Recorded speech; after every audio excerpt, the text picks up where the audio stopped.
Blackstar HT Club 40 Mark II. This is a model that in my amps under 500 and amps under 1,000 videos, I specifically recommended against due to recurring problems that they have and the cost of repairs often exceeding the value of the amp. In fairness to this one though, it may be just fine. Let's check. The ticket says, from the owner's words, power is on but no sound. And something I saw before I removed the rear panel, I should have filmed it then. As the amp came to me, the speaker was disconnected. Now, it's possible that they tested it with an external cab just to make sure it wasn't a blown speaker. But let's just see, just in case. And before I power it on, let me check these fuses just in case. Because while these are not the world's best made amps, it doesn't mean that they're all going to be bad. 2 amp, correct, 2 amp. The fuse holder doesn't feel very solid though. It's not stopping, it keeps turning. This should be 500 milliamps, and the 500 milliamps is blown. Did something cause that to break, to blow? The output tubes look like they're brand new. TAD 6L6 GC SDRs. Let me get another 500 milliamp HT fuse. All that rattly sound you heard was me fishing a fuse out of the tackle box tray container I keep fuses in. Let's see if this one feels more solid as it goes in. It should go in and to the right and then stop. This one stops. This one wants to keep turning, so not too confident in that fuse holder. Let me plug this into my current limiter so I don't waste this fuse if something is bad. All right, applying power. No surge, and currently make sure that the thing is powered on. Now we got a nice short condition somewhere in that amp. The power switch wasn't turning the LED on, so something's funky in here.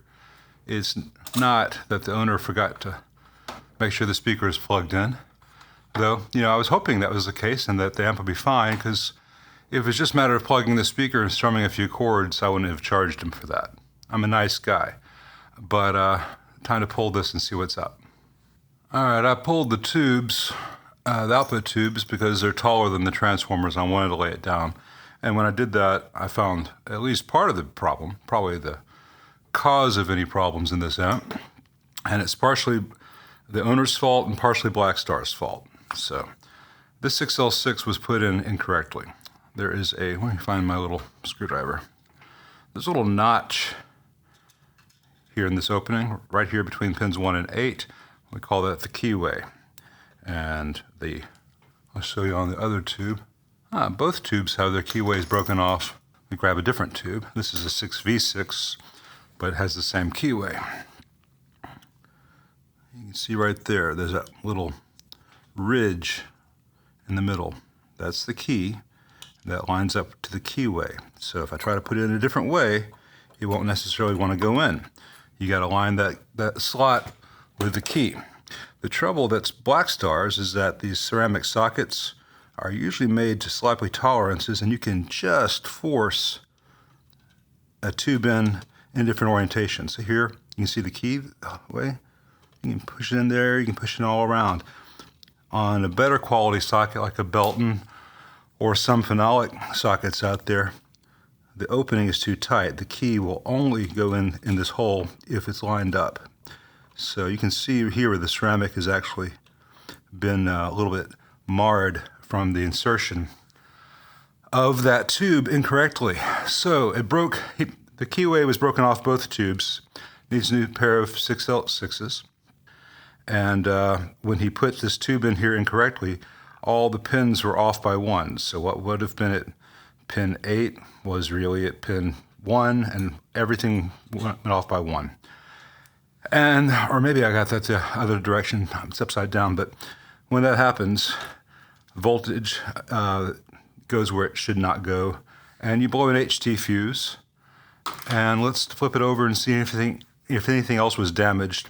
Hopefully that fuse blew in time to protect it from anything else happening.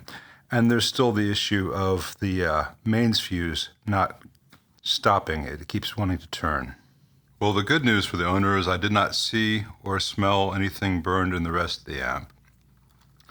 The bad news is that at least the cap for this fuse thing broke. And when it breaks, the fuse won't go all the way down, so the thing won't engage. And the way it broke is this really inexpensive metal. The flange at one end just broke. You can see one's there. There's supposed to be a matching one there. It just broke off. It was rattling around inside the cap. So I'm about to check various suppliers, see if I can identify this fuse holder, the cap it takes. Cheapest is replace the caps. If necessary, I'll get the entire fuse holder. And there's an ugly solder joint there. But I think if I can find this fuse holder, these should be very cheap. That and a pair of 6L6s. The fuse holder is on Blackstar. That's a poor quality cap. The tube issue is half on Blackstar and half on the owner. Such is life. It's how we learn these things.